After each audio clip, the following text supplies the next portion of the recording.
On the march to independence, Kosovo now says it'll declare statehood within months. What will the fallout be? And does the Balkans risk a fresh outburst of violence? This is Inside Story.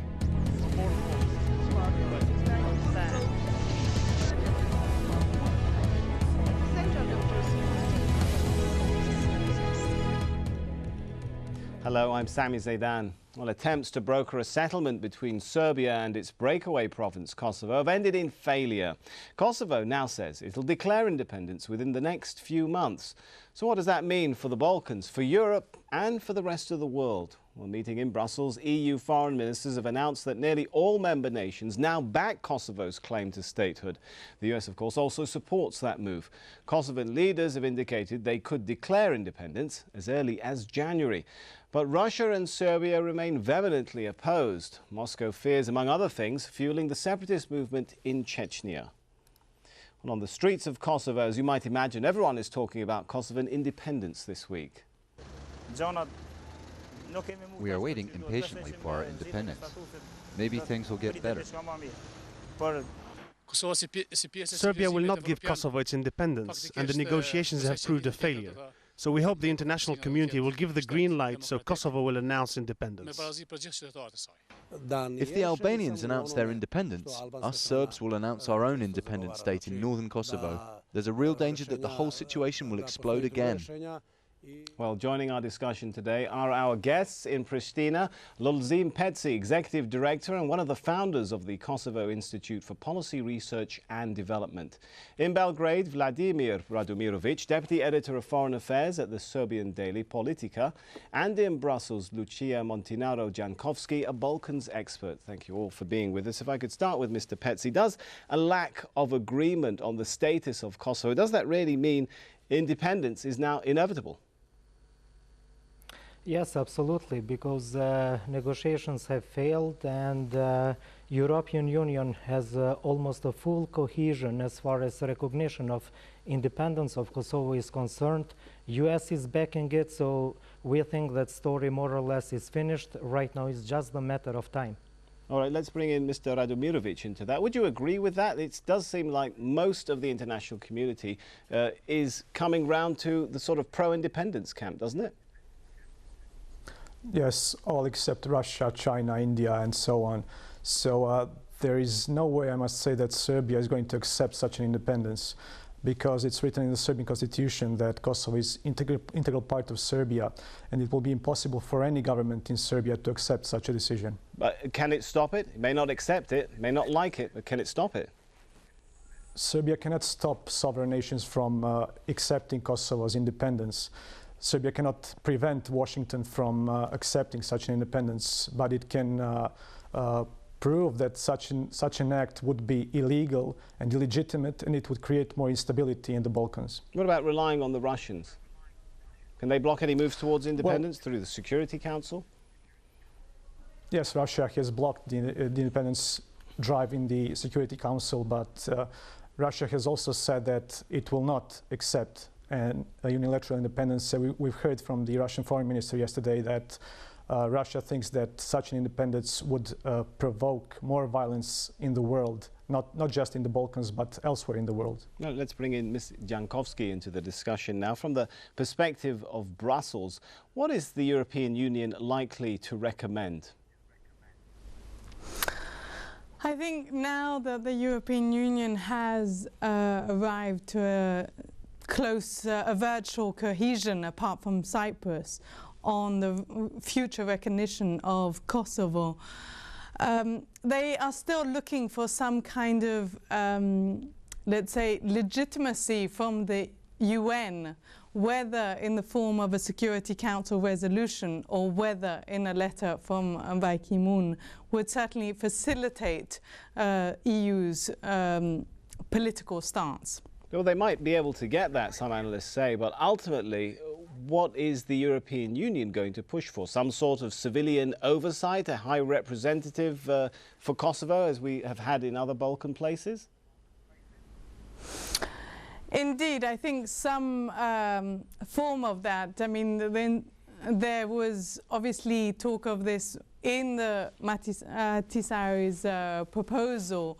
I don't think it will be exactly as was stated in the proposal. However, as Ischinger said, there will be some kind of international supervision needed for some time yet to come. The NATO will remain, EU will move in, there will still be certain agencies of the UN. Therefore, I mean, there will be a strong engagement from the international community for a long time foreseen in the future. All right, let's bring in Mr. Petsi once again. How do you think most Kosovan Albanians would view that European Union perhaps oversight? Would it be the solution, or would it just be another case of delaying the solution? No, it's not the delay of the solution at all, because what is important for Kosovars at this moment is international recognition of the independence of Kosovo. And the Kosovar parliament has adopted Ahtisaari's proposal.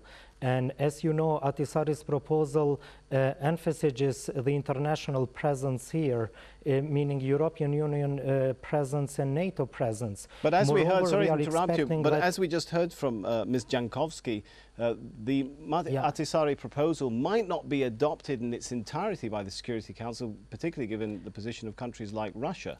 I mean, you might not get full independence, right? No, it's not the issue, because we don't need, for the recognition of states, we don't need the UN Security Council backing, because it's the matter of discretion for independent and sovereign states. In this case, we are expecting that Kosovar government will invite EU and NATO to implement Ahtisaari's proposal, well, the parts that have to deal with the EU mission and NATO mission in Kosovo. How do you, I mean, deal with, some would say that the idea of setting up another international civilian who oversees Kosovo would simply be making the mistakes that have been made in Bosnia once again?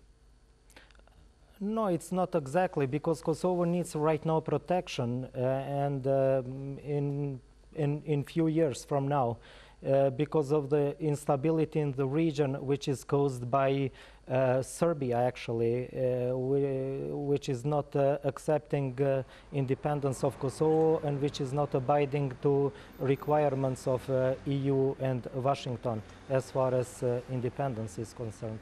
Yeah. Let's bring in Mr. Radomirovic once again. Do you think that countries like Serbia, like Russia, could be brought round to some sort of solution which perhaps endorses conditional independence?